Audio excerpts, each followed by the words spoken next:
welcome back, ladies and gentlemen, boys and girls, and children of all ages. Here at the University of Buford Pusser School of Higher Learning, today we're going to take a look at just 3 pages of the TBI file. And we're going to tear into that. It's about Jim Moffett, so you ought to find it interesting. So be sure and pull your pens and pads out of the desk and put them out there where you can take notes, because you've got an assignment here today. As we go through this, I want you to look for everything positive that Jim has to say about Buford Pusser, and I want you to look for everything negative he has to say about Buford Pusser. Now, these documents will be posted on my Facebook page, Buford Pusser, The Other Story, in the photo section. So be sure and go over there, make a copy of them, do whatever you want with it. But it's very interesting, very telling, and it's things we've never heard before. The other night, they had a meeting in Adamsville trying to decide what to do with everything in Adamsville that is Buford Pusser related, and the crowd, which was highly supportive of the Pusser legend, doesn't want anything to change, but of course they're not looking at the same things that I am.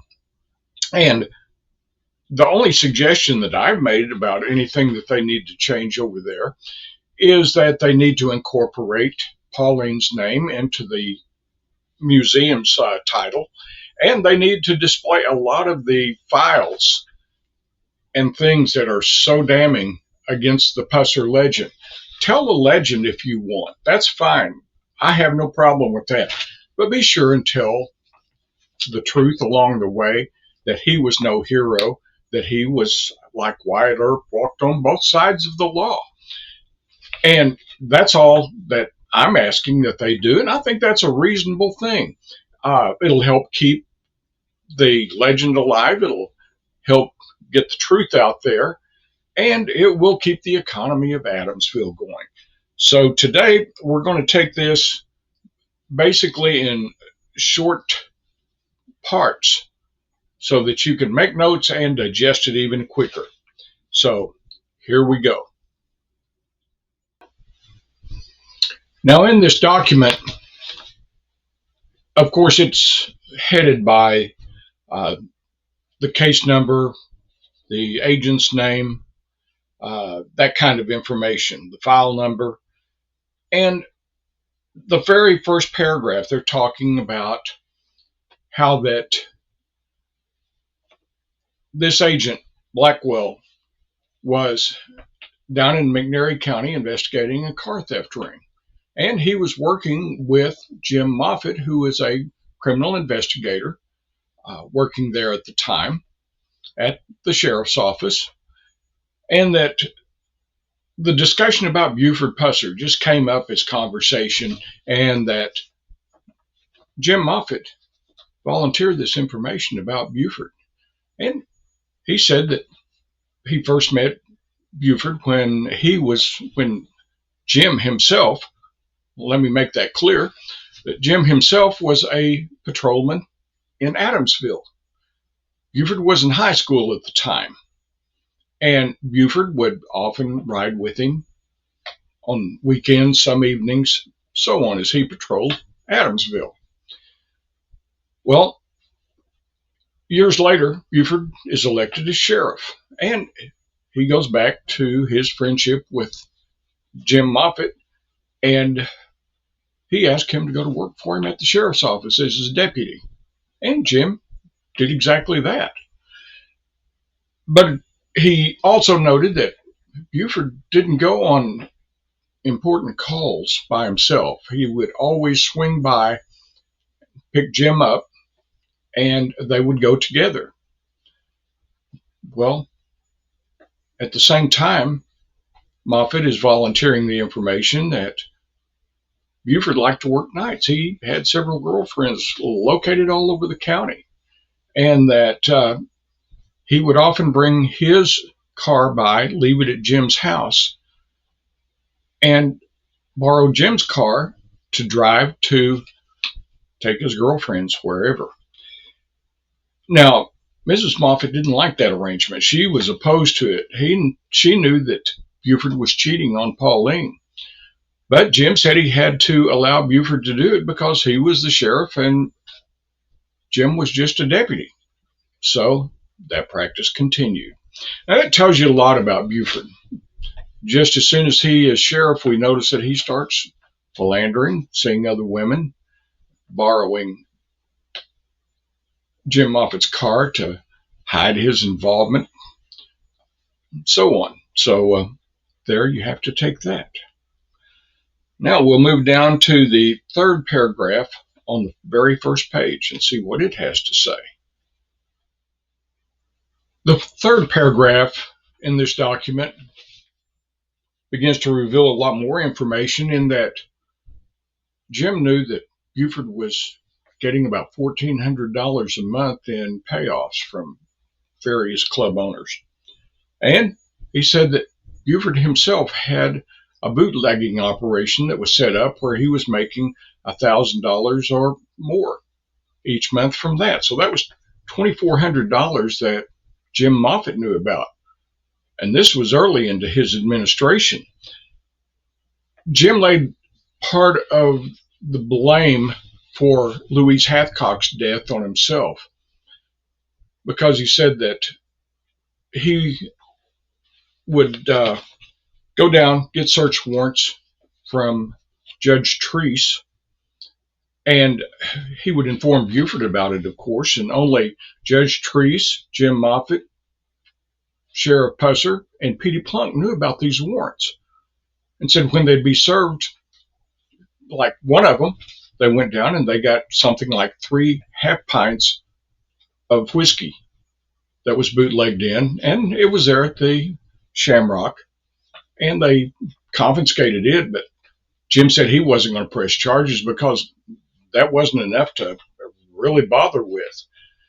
And so he went back to Judge Treese and got warrants that only he and Treese knew about. And he called Buford, had him come down to a restaurant there in Selmer. They met, and Jim was about to go serve the warrants, so they went down together, and lo and behold, they made a pretty good bust. And it makes you wonder when they took Pusser and Plunk out of the equation, why the raids would be so much more effective. He said the day before that, he had got warrants for a place in Selmer and did rather well with that, but said he got down to the state line at the same time the day before, and they found a couple of cases of bootleg whiskey in the trunk of Louise Hathcock's car. So I think there's something to be said here that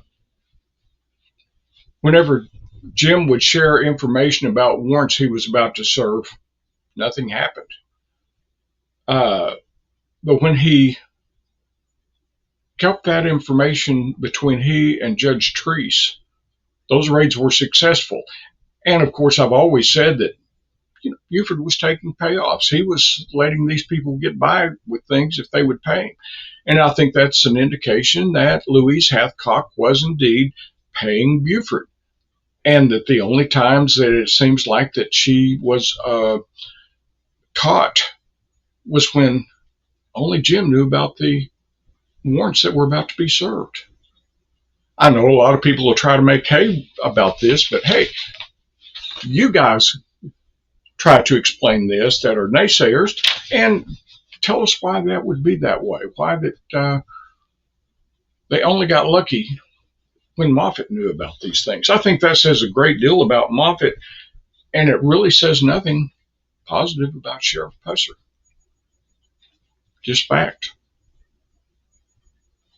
Move on to page 2 now and see what the document says. Now, in the very first paragraph of page 2, he describes the shooting of Louise Hathcock, and he kind of blamed himself for that. And here's the reason why.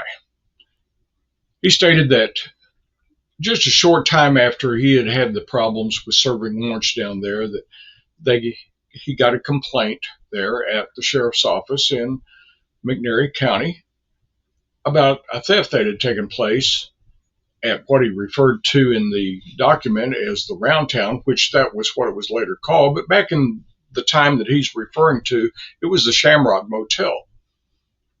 And he said that this couple had come in to report that they had had a considerable sum of money stolen, about $300, which now that would be more the equivalent of $3,000, and some expensive jewelry that was stolen.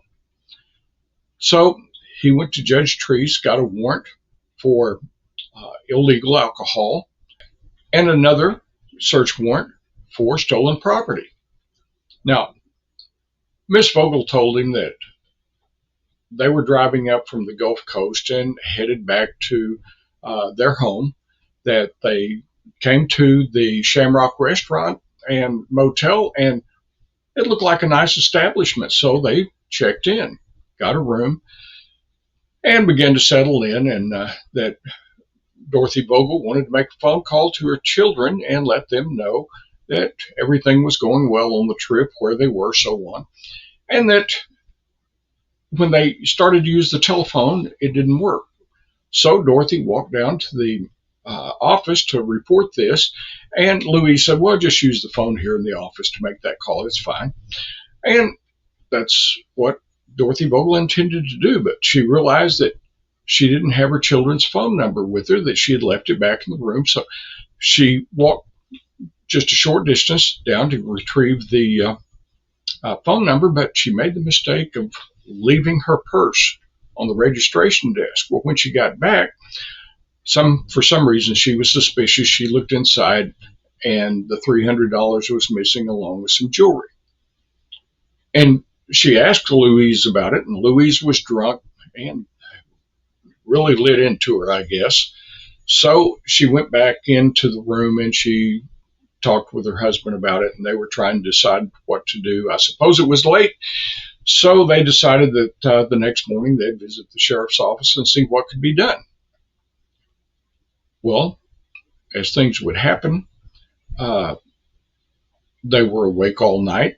They noticed a lot of bootlegging going on out of the office, and they heard a noise early in the morning. Someone opened their motel room door and tossed Dorothy's driver's license, social security card, credit cards, things of that nature in, and apparently abruptly closed the door. And at this point, we move on to paragraph 2 of page 2, in which describes how Moffett, receiving this information, proceeds to follow up on it. And so he got the warrants. They went down to the state line. Buford went with him. When they arrived at the Shamrock, they walked in and instantly saw 2 cases of whiskey behind the door.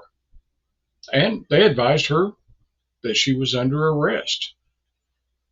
Well, Louise started to go off on them. She did not like Jim Moffett and refused to speak with him. She expressed that she wanted to speak to Buford alone and asked him to step into her private living quarters, which was room number 1. Now, Moffett said that he had noticed a gun in her sweater and thought that Buford had observed the same thing. He said that Buford went into room number 1 with her, and they started to close the door and stuck his foot so it couldn't completely close. And a short time later, he heard 3 shots. And when he went in, Buford apparently had shot Louise and that she was dead, laying there on the floor. He didn't say anything in this particular document about hearing a 4th shot, didn't report anything about the window being shot, just what I've related to you.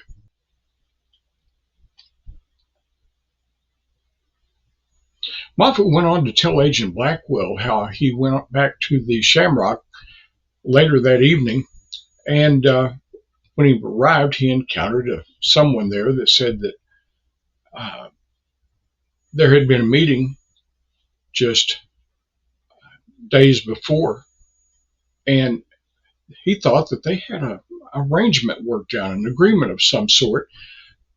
And Moffett stated that he didn't know anything about this agreement that apparently was made between Buford and this group of individuals. Now, moving on to page 2, paragraph 3, the final paragraph on the page, Moffett says that their conversation as they rode together turned to Pauline's death. And he said that he didn't think it happened any way like that Buford had described, because he knew that Carl Pusser and Buford both had lied to Warren Jones, saying that Carl said that there was a call that came in about 1 a.m., and it was from someone that said that he wanted to meet Buford on New Hope Road. And he went on to state that Pauline went with Buford on this journey, doesn't explain why, and that Buford said that as they were crossing the little bridge there, about 3/4 of a mile south of the Methodist Church, that a car pulled alongside of them. Several shots were fired, and he knew that couldn't be true, because he was saying that there was no way that two cars could pass each other on that bridge, as Buford was claiming happened. He said that he recovered several .30 caliber rounds or casings there on the bridge, and that he discovered even more about 2 miles on down the road at the second ambush site, along with a double handful of Pauline's brain that was in the ditch. And he said that he knew that it couldn't have happened the way that Buford described, because there would have been no way for the brains of Pauline to have been in that ditch unless she was shot outside the car. And said that when he saw Pauline, she was very dirty, and he didn't go on beyond that. But that's pretty much what he said in paragraph 3, and so we'll move on to page 3, and it being the final page. Page 3, paragraph 1 is very interesting, because Moffett tells that he had of his own knowledge that Buford had pretty much beaten Pauline up about 3 days before the ambush, and that she had gone to Will Terry Abernathy to seek his help in getting a divorce from Buford. He also said that he knew that Pauline had related in some way to Buford that she wanted the divorce. And he stated that he knew that Buford had a .30 caliber carbine in his trunk of his car, and that when he later went to look for it, it wasn't there. He said Pauline also had a 5-shot revolver, and when he looked for it, he couldn't find it either. He also stated that he asked Carl about the carbine, and Carl said that Buford had sold it. So it doesn't look good when you read this report. Now, in paragraph 2 of page 3, Moffett tells this TBI agent that he checked with the night watchman at Jordan's place there on 45 North. And this night watchman, who is dead by then, and Moffett didn't say how or why, but he did say that this night watchman told him that Buford turned around in front of Jordan's place, got back on 45, and headed south toward Mississippi. Moffett stated that he checked with the night clerk at the Shamrock, which he called, again, the Round Town at that time, and said that Buford had been in the parking lot also and turned around there as well, and that neither of these people saw but one person in the car. Didn't see Pauline at all, apparently. He said that Buford was supposed to be home at this time with Pauline. However, he had proof that Buford was in Selmer at a girlfriend's house trying to get in this house. He had cut the screen off of a window as the girlfriend watched from across the street at a friend's house as Buford was doing all this. And, it's just a bizarre story. You need to read all this for it to really have meaning to you so that you understand it. All this was supposed to have happened around 2 a.m. And this girlfriend, by the way, he did not name her. So I think we all know now who it was. At any rate, I would encourage everybody to read the document. And we'll move on to paragraph 3, which is rather short. Paragraph 3 pertains to the time that Moffett went to Memphis to see Buford while he was there at the Baptist Hospital, and Warren Jones was with him at the time. He said that when he arrived in Buford's room that Buford reached out and put his arms around Moffett's neck and said, "My God, Buford, what have I done?" And about that time, he saw Warren Jones walk in the room and ceased to say anything else. That's the only thing that this particular paragraph tells. Moffett went on to say that he told this agent that he believed then, as he did the day he told the agent, that Buford had murdered Pauline.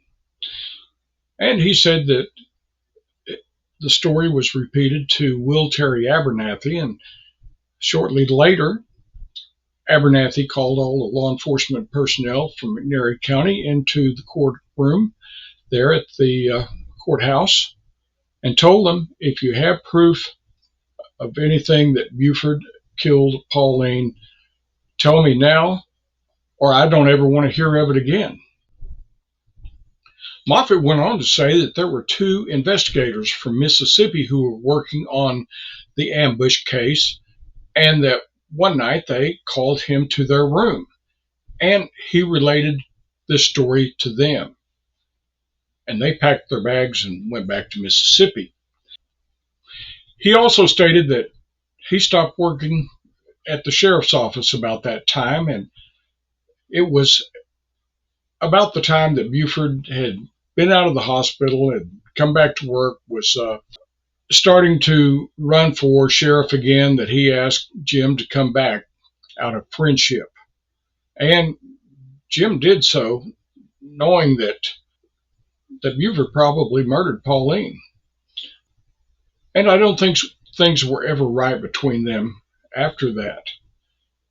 And when Buford left office, he told a friend that, well, Buford will either kill himself or be killed in 5 years. Now, there are other documents that tie in with all this, such as one by Ruth Travis. Ruth worked for the sheriff's office for quite some time. I believe it was something on the order of 21 years, and she worked as director of the 911 part of the county for 19 years and was director there for that long. She stated that before she went to work for the sheriff's office under Coleman, that she had a conversation with Jim Moffett. And basically, he told her that he had to get out of law enforcement before he got killed. And she asked what he meant, and he indicated that he was afraid that Buford was going to kill him. kind of a bizarre thing. And it all goes back to the part, I guess, where he knew too much about Buford, his activities, and especially about Pauline being murdered. It's it's really a bizarre tale. You need to read it. I'll have it posted on my Facebook page as well. And I would encourage you to go over there. My Facebook page is Buford Pusser, The Other Story. And it's much like my book by the same name, Buford Pusser, The Other Story, same as this YouTube channel. I try to keep it all named the same thing. And I did that originally just so that people would understand and know that there were those of us out here who don't believe that Buford was the great guy that everybody thought that he was, that the movies made him out to be. So, and that's the way that I came about getting so much information to me that I could share with the TBI. Just people that knew things, wanted to discuss it, and I made myself available. That was the biggest difference between me and all of these other pages and folks that you see out here doing YouTube channels, things like that. They all came quite some time after me because I published my book in 2020. That was 5 years before the TBI made the determination and released the files that they have now. And they tell me I had a large part to do in that. So I'm glad that I could help. At any rate, there it is. You have it right there. There's more to come. I'll be covering a lot of this as we go along. There is so much that is so interesting in this file. You guys just need to dig into it and follow along with me because I'm not going to cut any corners. I will say that as I've gone through there, I see where that through the years I've made a few errors in the things that I have understood to be the truth. And when you got down to them, it was a lot worse than I thought. So I guess I erred on the favoring side of Buford to a great degree. I'm always glad to go back and correct the mistakes I've made. But, there's a lot of people out there that want to believe that Buford was indeed the true hero they saw in Walking Tall, and he just wasn't. And while they insist on that being the case, they can't seem to come up with anything to really prove that he was ever that guy. So you have to keep that in mind. It was a scary time for a lot of people. A lot of people were afraid of the man. And even Ruth Travis said, "Thank God I never worked for Buford Pusser." And you'll see a lot more in these pages that just tell you how bad it was. Well, class, I certainly hope that you made lots of notes while you had your pens and paper out, because there will be a test on all this the second Tuesday of next week. So there you have it. I'm going to wrap it up for today. Again, I'll have this posted on my Facebook page, Buford Pusser, The Other Story. Look for these documents. I would ask everybody to read through them for yourselves, make your own determinations, and just follow along. Until then, as I always say, truth has no agenda, and thanks for watching. And we finally got justice for Pauline.